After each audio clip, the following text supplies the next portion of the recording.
Katanya, di balik hutan Wanagani ada jalan menuju kekayaan. Cukup bawa darah, lalu menanam janji. Dan tunggu, emas itu akan muncul sendiri. Tapi, tidak ada yang tahu ceritanya.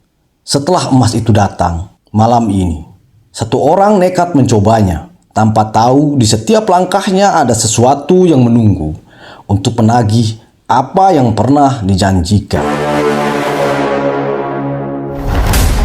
Warahmatullahi wabarakatuh. Selamat datang di channel Kang Komeng. Di sini kalian akan mendengar kisah-kisah horor yang nyata, cerita yang dikirim langsung oleh para pendengar setia Kang Komeng. Namun, demi menjaga privasi, nama dan lokasi tidak akan pernah disebutkan. Bagi kalian yang ingin berbagi pengalaman mistis, silakan tulis di kolom komentar atau kirim melalui email yang ada di deskripsi video. Sebelum kita memulai, jangan lupa dukung channel ini dengan like, subscribe, dan share sekarang juga. Siapkan hati kalian, inilah cerita malam ini.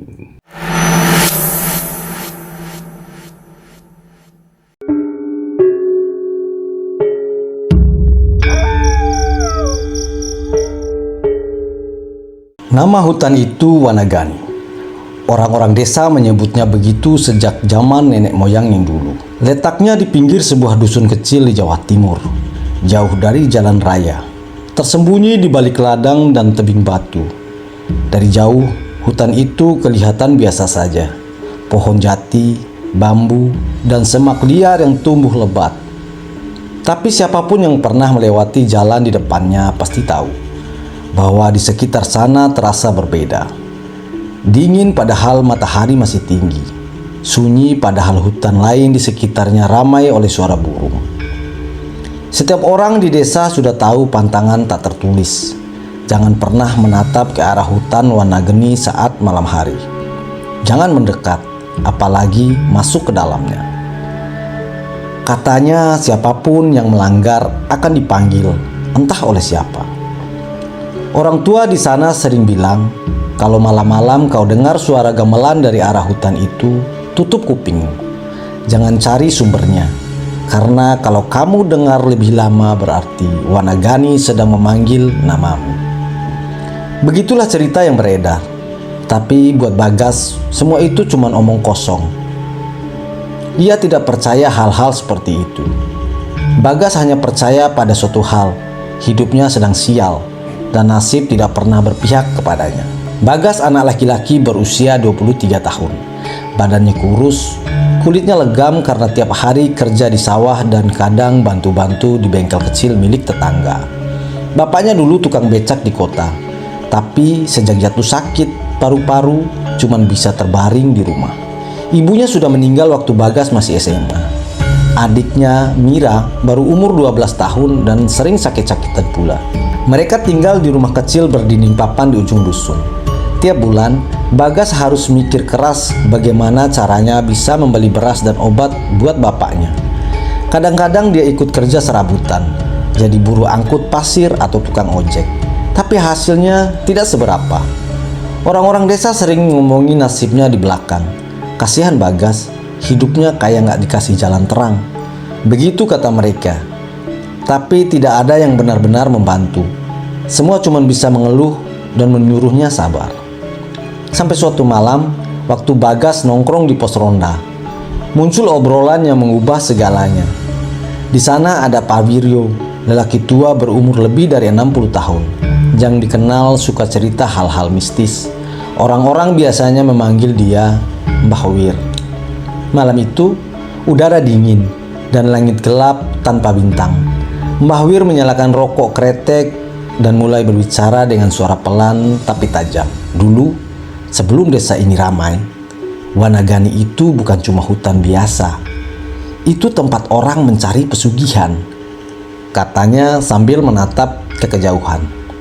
Bagas yang mendengar langsung menoleh. Pesugihan, Mbah? Maksudnya yang dipakai makhluk halus gitu ya? Mbah Wir mengangguk pelan. Iya. Dulu ada seorang pedagang dari luar desa. Dia datang ke sini cuma buat satu hal, minta kaya dari penunggu Gunung Wanagani. Dia bawa ayam hitam, kembang 7 rupa, dan segelas darahnya sendiri. Katanya, siapapun yang berani lakukan itu di depan batu besar di tengah hutan bakal dikasih emas. Tapi emas itu tidak gratis. Setiap kepingan yang kau ambil akan dibayar dengan darah orang yang kau sayangi. Suasana pos ronda langsung sunyi. Hanya suara jangkrik yang terdengar dari kejauhan. Angin malam meniup dedaunan kering di sekitar mereka, bikin suasananya makin aneh. Bagas tertawa kecil, meski dalam hatinya ada rasa takut yang entah kenapa muncul tiba-tiba. Ah, Mbah, masa sih zaman sekarang masih ada pesugihan kayak begitu? Itu kan cuma cerita orang tua dulu. Tapi Mbah Wir tidak tersenyum. Matanya serius, seolah sedang melihat sesuatu di belakang Bagas. Kamu boleh gak percaya, Gas, tapi aku pernah melihat sendiri. Ada orang yang dulu hidupnya miskin, tiba-tiba kaya raya dalam semalam. Tapi seminggu kemudian, anaknya mati tenggelam di sumur. Lalu istrinya ketemu gantung diri. Tubuhnya kaku, tapi mulutnya terbuka, kayak mau teriak. Emas mereka tetap ada, tapi keluarga mereka hilang semua.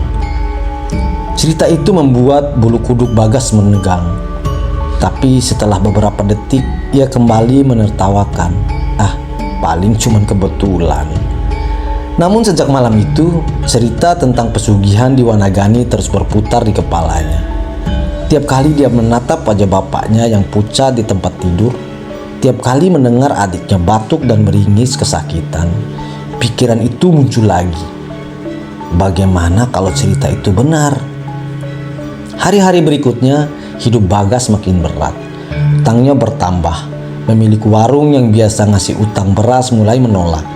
Dan dokter bilang adiknya butuh dirujuk ke rumah sakit kabupaten secepatnya. Biayanya 5 juta rupiah.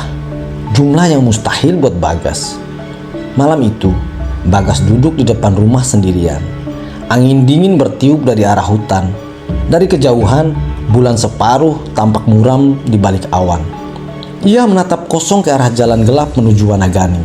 Ada rasa aneh di dadanya, takut tapi juga tertarik. Pikirannya mulai bermain. Apa salahnya coba?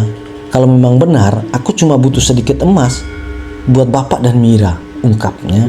Malam Jumat Legi pun tiba. Dari sore, angin sudah berubah arah. Langit kelabu dan suara binatang malam terdengar aneh. Seperti berbisik. Orang-orang desa menutup pintu lebih cepat dari biasanya. Sekitar pukul 11 malam, Bagas keluar diam-diam. Ia membawa senter kecil, seekor ayam hitam yang dibungkus karung, dan segelas darah yang ia ambil dari jari tangannya sendiri. Darah itu masih hangat dan segar. Langkahnya berat tapi pasti. Jalan tanah menuju hutan terasa panjang. Dan setiap kali ranting patah di bawah kakinya, jantungnya berdegup makin kencang. Udara di sekitar mulai dingin, tapi tubuhnya berkeringat. Begitu sampai di tepi hutan, suasana langsung berubah.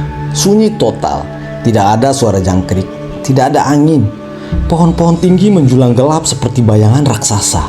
Cahaya senternya hanya menembus beberapa meter ke depan, lalu hilang ditelan kabut tipis. Dia melangkah masuk pelan-pelan. Tanah di bawahnya lembab, dan setiap langkah mengeluarkan suara, seperti berjalan di atas lumpur. Kadang dari arah samping terdengar suara ranting patah, tapi setiap ia tengok tidak ada apa-apa.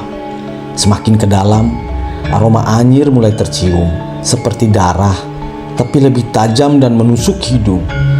Di tengah kabut itu, dia melihat sesuatu, batu besar tertutup lumut dengan bekas merah gelap di salah satu sisinya. Batu itu seolah menunggu. Bagas menelan ludah. Tangannya gemetar. Ia taruh ayam di tanah, lalu menyiramkan darahnya ke depan batu. Bau amis langsung menyeruak ke udara. Dengan suara nyaris tak terdengar, ia berbisik, "Aku cuma mau hidup lebih baik. Tolong kabulkan permintaanku." Lalu hening, tidak ada angin, tidak ada suara. Dan tiba-tiba, senternya bergetar sendiri dan mati. Dalam kegelapan, telinganya menangkap sesuatu. Suara napas berat, panjang, dalam, dan kasar, seperti hembusan dari dada seorang raksasa. Bagas kaku. Ia ingin lari, tapi tubuhnya tidak bisa digerakkan. Dari balik pepohonan di depannya muncul bayangan tinggi berwarna hitam. Matanya menyala merah, tapi tidak seperti mata manusia. Merahnya berdenyut pelan, seperti bara api yang hidup. Suara itu berbicara dengan nada rendah dan serak, seolah keluar dari dalam tanah. Janji kaya, bayar darah. Bagas ingin menjerit, tapi suaranya hilang. Sekujur tubuhnya terasa berat, dan udara di sekitarnya seperti disedot keluar. Dalam beberapa detik, semua berubah gelap. Ketika ia sadar, fajar sudah menyingsing. Ia terbaring di tanah, tubuhnya kotor oleh lumpur dan daun kering. Tidak ada ayam, tidak ada darah, hanya keheningan. Tapi di genggaman tangannya, ada satu benda kecil berwarna kuning keemasan, dingin, keras. Itu kepingan emas. Dan sejak saat itu, hidup Bagas tidak akan pernah sama lagi. Sejak pagi itu, hidup Bagas berubah. Ia menemukan satu keping emas di tangannya. Dan anehnya, emas itu tidak hilang meski ia rendam di air, digosok, bahkan dicoba tukarkan di toko emas di pasar. Penjualnya sempat melongo, menatap emas itu lama, lalu bilang, "Ini asli mas, murni." Bagas pulang dengan uang yang cukup banyak di kantong. Ia langsung membeli beras, obat, dan kebutuhan rumah yang selama ini tertunda. Bapaknya tersenyum untuk pertama kalinya setelah sekian bulan. Adiknya, Mira, makan dengan lahap. Rumah kecil itu kembali ramai. Malamnya, Bagas duduk di beranda rumah, memandangi bintang. Di tangannya, ia menggenggam uang yang masih tersisa. Tapi aneh, entah kenapa, hatinya tidak benar-benar tenang. Di pikirannya terngiang suara berat dari hutan malam itu. Janji kaya, bayar darah. Dia berusaha mengabaikan. Mungkin cuman halusinasi pikirannya. Namun sejak hari itu hal-hal aneh mulai terjadi. Malam pertama setelah ia dapat emas, Bagas terbangun karena mendengar suara langkah kaki di depan rumah. Pelan, berat, seperti orang menyeret kaki di tanah. Ia pikir mungkin kucing atau tetangganya yang lewat. Tapi suara itu berhenti tepat di depan pintu. Lalu terdengar suara napas, panjang, dalam, seperti desahan seseorang yang sedang mengintip dari luar. Bagas berdiri perlahan. Ia menatap pintu kayu tipis itu dengan jantung berdebar. "Siapa di luar?" tanyanya. Tidak ada jawaban. Tapi tiba-tiba dari celah bawah pintu menetes cairan berwarna merah kehitaman. Bagas mundur. Ngeri. Ia buka pintu perlahan dan yang terlihat hanya tanah basah. Tidak ada siapapun. Tapi di situ, tepat di bawah tangga, ada bekas telapak kaki besar berwarna merah seperti darah. Pagi harinya bekas itu sudah hilang, tapi suasana rumah terasa berat. Ayam-ayam peliharaan bapaknya tiba-tiba mati satu persatu tanpa sebab. Udara di dalam rumah bau anyir. Kadang tengah malam terdengar suara gamelan halus dari arah hutan. 3 hari berlalu, bapaknya mulai sakit. Awalnya cuma batuk kecil, lalu tubuhnya demam tinggi. Setiap malam ia menggigil sambil berbisik, "Jangan biarkan dia masuk, Gas. Dia di luar jendela." Bagas panik. Ia panggil dukun kampung, tapi setiap kali dukun itu datang, bapaknya malah tenang, seolah tidak ada apa-apa. Begitu dukun pulang, gejalanya kembali. Suatu malam, Bagas terbangun karena mendengar suara bapaknya menangis pelan. Ia intip dari celah kamar, dan matanya langsung membesar. Bapaknya duduk di tempat tidur, wajahnya pucat, matanya terbuka lebar ke arah jendela. Di balik kaca jendela itu, ada bayangan tinggi berwarna hitam berdiri diam. Matanya merah menyala. Bagas spontan berteriak dan menyalakan lampu. Seketika bayangan itu hilang.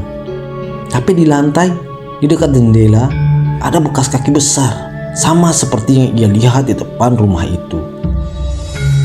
Dan sejak saat itu, bapaknya makin lemah. Kadang saat tidur, bibirnya bergerak-gerak sendiri seperti sedang berbicara dengan seseorang. Pernah suatu malam, Bagas mendengar bapaknya berbicara lirih. "Sudah, jangan ambil dia. Ambil aku saja." Bagas hampir tidak tidur beberapa malam. Ia mulai merasa takut untuk menatap cermin. Karena beberapa kali ketika ia melintas di depan kaca lemari, bayangan hitam itu tampak di belakangnya. Tapi saat ia menoleh, tidak ada siapa-siapa. Hari ke-7, keanehan makin parah. Mira adiknya mulai demam juga. Tubuhnya panas sekali. Dan setiap kali Bagas menyalakan lampu kamar, Mira menutup mata sambil menjerit, "Kak, matiin lampu. Dia marah kalau terang." Malam itu Bagas duduk di samping Mira yang terbaring. Lampu dimatikan, hanya cahaya lilin kecil di meja. Udara di kamar terasa dingin meski semua jendela tertutup. Dari luar rumah terdengar suara seperti ranting digesek perlahan. Suara itu makin lama makin mendekat. Lalu dari ventilator atas, angin berhembus masuk, membawa bau busuk seperti bangkai. Mira mulai menangis. "Kak, dia datang." "Siapa, Ra?" tanya Bagas. Tapi belum sempat dijawab, lilin di meja tiba-tiba padam. Kamar gelap total. Dalam kegelapan itu, Bagas mendengar suara napas berat dari sudut ruangan. Sama persis seperti dalam pertama setelah ritual. Napas itu disusul suara lengah pelan. Lalu bunyi suatu menyeret di lantai. Bagas meraba-raba mencari senter. Tapi tangannya malah menyentuh sesuatu yang basah dan dingin. Ia refleks menarik tangannya. Tapi suatu dari belakang memegang bahunya erat, kasar dan terasa seperti tangan manusia, tapi terlalu besar. Ia menjerit, menyalakan senter, dan ketika cahaya itu menyorot ke arah tempat tidur, Mira sudah tidak ada, hanya bantal dan selimut yang berlumur darah. Bagas panik, ia berlari keluar rumah, memanggil tetangga, tapi tidak ada yang berani keluar malam itu. Suara gamelan terdengar makin jelas dari arah hutan, irama lambat, tapi setiap dentingannya membuat bulu kuduk berdiri. Bagas tahu apa yang harus ia lakukan. Ia harus kembali ke Wanageni. Ia harus mengembalikan apa yang bukan miliknya. Ia berlari tanpa alas kaki menuju hutan. Langit gelap dan udara terasa berat. Semakin dekat ke hutan, kabut tebal mulai turun. Suara gamelan semakin keras. Ia tidak tahu apakah suara itu nyata atau cuma ada di kepalanya. Tapi langkahnya terus maju. Begitu sampai di dalam hutan, suasana benar-benar mencekam. Pohon-pohon berdesir tanpa angin, dan di tanah daun-daun kering bergetar sendiri. Batu besar tempat ia melakukan ritual dulu kini tampak jelas di tengah kabut. Tapi anehnya, ada sesuatu yang berubah. Warna tanah di sekitarnya merah kehitaman, dan di atas batu itu ada kepingan emas lagi, memantulkan cahaya samar. Bagas berlutut, napasnya tersenggal. Ia teriak, "Aku gak mau lagi. Aku kembalikan semua ini. Jangan ambil mereka, ambil aku saja." Tiba-tiba tanah di depan batu itu bergetar. Kabut menebal, dan dari balik kabut muncul bayangan hitam besar. Suara itu kembali terdengar. Kali ini lebih jelas, lebih dekat, dan lebih marah. "Kau sudah terima emasmu. Janji telah dibayar. Tumbal telah dipilih." Bagas menangis, memukul tanah. "Aku cuma mau menolong keluargaku." Bayangan itu bergerak maju. Matanya menyala merah dan bentuknya kini lebih jelas. Tinggi, kurus, tubuhnya ditutupi kulit seperti arang terbakar. Dan dari punggungnya keluar asap tipis berbau belerang. Di tangannya tergenggam sesuatu yang basah. Rambut panjang yang masih meneteskan darah. Rambut itu milik adiknya Mira. Bagas menjerit, tapi suaranya tenggelam dalam angin. Tanah di bawah kakinya tiba-tiba merekah, dan dari celahnya keluar tangan-tangan hitam yang mencengkeram kakinya. Ia berusaha melawan, tapi semakin ia teriak, semakin dalam ia tenggelam. Sebelum tubuhnya benar-benar hilang ke dalam tanah, telinganya menangkap suara lirih yang menggema di seluruh hutan. Janji kaya bayar darah. Pagi harinya warga menemukan rumah Bagas kosong. Pintu terbuka lebar. Lantainya penuh lumpur, dan di meja makan ada sekeping emas berlumur darah. Sejak saat itu, setiap malam Jumat Legi, dari arah hutan Wanageni terdengar suara gamelan samar dan tangisan perempuan. Kadang, di tepi hutan terlihat bayangan seorang pemuda berjalan tanpa kepala, membawa karung kecil yang meneteskan darah. Dan anehnya, di tanah sekitar batu besar itu sering ditemukan kepingan emas kecil. Tapi siapapun yang mengambilnya tak pernah bisa ditemukan lagi seminggu kemudian. Sudah 3 bulan sejak kejadian malam itu. Rumah keluarga Bagas kini kosong, ditinggalkan begitu saja. Papan dindingnya mulai lapuk, atapnya bocor, dan di dalamnya masih tersisa bekas kehidupan yang mendadak berhenti. Piring kotor di meja, pakaian setengah kering di tali jemuran, dan bantal kecil milik Mira yang sudah berdebu. Warga desa tidak ada yang berani masuk. Bahkan sekedar lewat pun mereka mempercepat langkah kalau harus melewati depan rumah itu. Katanya, setiap malam Jumat Legi dari dalam rumah terdengar suara orang memanggil pelan. Kadang suara laki-laki, kadang suara perempuan kecil yang menangis. Tapi yang paling sering terdengar suara tawa lirih dari arah jendela. Beberapa orang desa yang penasaran sempat mencoba melihat dari kejauhan. Dan yang mereka lihat membuat darah beku di ujung rambut. Bayangan seorang pemuda berdiri di depan rumah, menatap ke arah hutan warna geni. Tubuhnya hitam legam dan matanya menyala merah, seolah masih memanggil sesuatu yang tak pernah datang. Setelah kejadian itu, banyak kejadian aneh mulai muncul di sekitar desa. 2 orang penambang pasir yang biasa bekerja di sungai dekat hutan tiba-tiba hilang tanpa jejak. Warga hanya menemukan pakaian mereka di tepi sungai dan lumpur berwarna merah kehitaman di sekitar tempat itu. Orang-orang mulai percaya bahwa roh penunggu warna geni sedang terbangun karena ada manusia yang melanggar janji. Dan karena darah yang ditagih belum cukup, ia menuntut lebih banyak. Tapi di tengah ketakutan itu, selalu saja ada tamak. Namanya Rian, seorang pemuda dari desa sebelah. Umurnya sekitar 25 tahun. Gaya bicaranya cepat dan pikirannya selalu soal uang. Ia dengar cerita tentang Bagas dari tukang ojek yang lewat. Katanya Bagas dulu miskin lalu tiba-tiba kaya dalam semalam. Tapi kemudian hilang. Bukannya takut, Rian malah penasaran. Kalau dia bisa kaya, kenapa aku enggak? Katanya pada temannya. Tinggal kuat-kuatin mental aja. Lagian itu cuma mitos orang kampung. Siapa tahu dia mati karena ketakutan sendiri. Rian tertawa, tapi di dalam hatinya ada rasa penasaran yang menebal jadi niat. Ia mencari tahu letak hutan itu, dan malam Jumat berikutnya ia benar-benar datang. Ia membawa sesajen lengkap, ayam hitam, bunga 7 rupa, dan segelas darahnya sendiri. Hasil ia iris sedikit dari tangannya. Ia menaruh semuanya di atas batu besar yang konon jadi tempat Bagas dulu berdoa. Malam itu hutan benar-benar sunyi. Tidak ada jangkrik, tidak ada angin. Tapi begitu darah menyentuh tanah, udara berubah dingin dan kabut turun dengan cepat. Rian berdiri kaku. Dari balik kabut terdengar suara berat pelan, tapi menggema sampai ke tulang. Apa yang kamu mau, wahai manusia? Rian tersenyum sombong. Aku mau kaya, banyak emas, aku gak peduli caranya, asal cepat. Begitu hening sejenak, lalu tanah di depan batu itu bergetar pelan. Dari dalam tanah muncul kepingan emas kecil. Rian langsung mengambilnya, matanya berkilat gembira. Ia tertawa mengantongi emas itu tanpa berpikir panjang dan pulang seolah tidak terjadi apa-apa. Tapi malam itu, saat ia tidur, sesuatu datang. Ia terbangun karena mendengar suara langkah kaki berat di depan kamarnya. Langkah itu berhenti di depan pintu.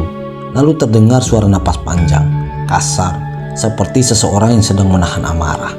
Ia duduk menatap pintu itu dengan mata lebar. Siapa di luar? Katanya. Tidak ada jawaban. Tapi dari celah bawah pintu menetes cairan merah gelap. Baunya anyir menyengat hidungnya. Ia mundur, terjatuh, dan tiba-tiba lampu kamar padam. Dalam kegelapan terdengar suara lirih dekat telinganya. Janji kaya bayar utang. Keesokan paginya orang tuanya menemukan kamar Rian dalam keadaan berantakan. Pintu terkunci dari dalam, jendela pecah, dan di lantai penuh lumpur serta noda darah. Tubuh Rian ditemukan di bawah tempat tidur, membeku, matanya terbuka, mulutnya berlumuran tanah. Di tangannya menggenggam kuat kepingan emas yang sama seperti milik Bagas dulu. Setelah kejadian itu, hutan warna geni resmi dikeramatkan. Warga membuat pagar bambu di sekelilingnya, menancapkan sesajen di tiap sudut, dan melarang siapapun mendekat, apalagi masuk. Tapi sesekali kalau malam hujan deras, dari arah hutan masih terdengar suara gamelan. Terkadang ada juga cahaya kecil berwarna kuning keemasan yang berkedip-kedip di antara pepohonan. Beberapa anak kecil pernah bilang mereka melihat seseorang berdiri di tepi hutan. Seorang pemuda berkulit hitam legam membawa karung kecil. Kadang ia menatap anak-anak itu dan tersenyum, tapi dari mulutnya menetes darah pekat. Tak ada yang tahu apakah itu Bagas atau arwah lain yang mencari pesugihan di tempat itu. Lalu, bertahun-tahun kemudian hutan itu akhirnya dilupakan. Orang-orang desa pindah sebagian besar ke kota. Warna geni menjadi sepi, tumbuh ditelan waktu, tapi cerita tentangnya tidak pernah benar-benar hilang.